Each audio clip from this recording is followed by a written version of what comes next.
Europe 1, 7h-5, la question santé, Jean-Philippe Ballas. 100 000 personnes contaminées par le chikungunya depuis le mois de janvier aux Antilles. Bonjour docteur Lemoine. Bonjour Jean-Philippe. Ça devient une réelle préoccupation pour les pouvoirs publics et les autorités sanitaires. Écoutez, ça sera sans doute un déplacement politique très attendu des Français d'outre-mer. Marisol Touraine, ministre de la Santé, vient d'annoncer qu'elle se rendra en Guadeloupe puis en Martinique du 16 au 18 juillet. Alors le but de ce voyage, suivre sur le terrain l'évolution de l'épidémie de chikungunya qui sévit actuellement aux Antilles françaises. Surtout que le début de la période estivale est celui de la saison des pluies, propice à la reproduction des moustiques qui transmettent ce virus, ce qui fait craindre une augmentation du nombre de cas d'après l'Institut de veille sanitaire. On va rappeler, Jean-François, ce qu'est le chikungunya. Oui, c'est une maladie due à un virus qui se transmet par des moustiques femelles infectées et qui se nourrissent de sang humain. C'est d'ailleurs plus une morsure qu'une piqûre, parce que cette charmante femelle a 2 tubes dans la bouche, un pour pomper le sang, mais un autre pour injecter sa salive riche en virus.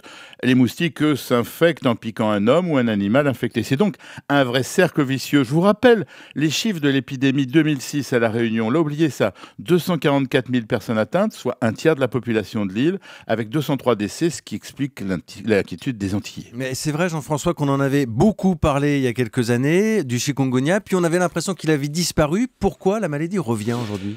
Parce que l'épidémie avait effectivement été vaincue, mais il restait des virus en sommeil, probablement plutôt chez des animaux que chez des humains, une recrudescence des moustiques et hélas ça repart. Et puis il y a aussi les gens qui voyagent et qui emmènent avec eux le virus. C'est quoi les symptômes, Jean-François ? C'est facile de s'apercevoir qu'on est touché par la maladie ? Oui, c'est une fièvre très élevée, des douleurs des articulations un peu partout et assez violente. On pourrait dire que ça ressemble à une grosse grippe douloureuse. C'est une infection similaire. Comme la grippe, c'est pas trop grave pour les gens en bonne santé. C'est pas le cas pour des gens déjà fatigués par une autre maladie. Et la mortalité est de 1 cas pour 1000. Et puis, ça c'est différent par rapport à la grippe. Certaines douleurs rhumatismales persistent longtemps après la maladie. Bon, on est en pleine période de départ en vacances, Jean-François. Alors ceux qui vont partir aux Antilles, qu'est-ce qu'ils doivent faire ? Vous avez raison, Julie. On attend 400 000 métropolitains chaque été dans les Antilles françaises. Alors, la prévention est assez simple. Pas de moustiques, pas de maladies. C'est plus facile à dire qu'à éviter. On connaît les solutions. Vêtements longs et clairs, des lotions répulsives tôt le matin ou en fin de journée, moustiquaires imprégnés, là aussi de répulsifs. On met des grillages sur les ouvertures des maisons.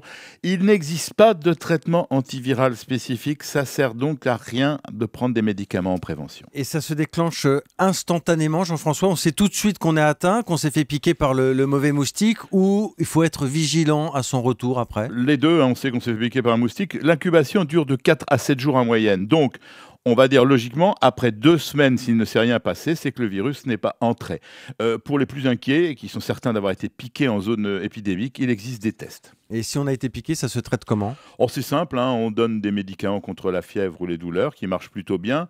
Mais il y a aussi, je le répète, pas mal de personnes atteintes qui ont des suites douloureuses ou fatigantes pendant des mois. Et comment se fait-il que cette épidémie reste concentrée dans les zones tropicales, c'est ça Jean-François, oui, et que ces moustiques ne soient pas déjà arrivés chez nous en métropole ? Mais les moustiques, ils habitent déjà chez nous. C'est ce moustique tigre dont on a beaucoup parlé récemment. Alors, il faut effectivement craindre que les gens de retour des Antilles en contaminent dès le mois de septembre.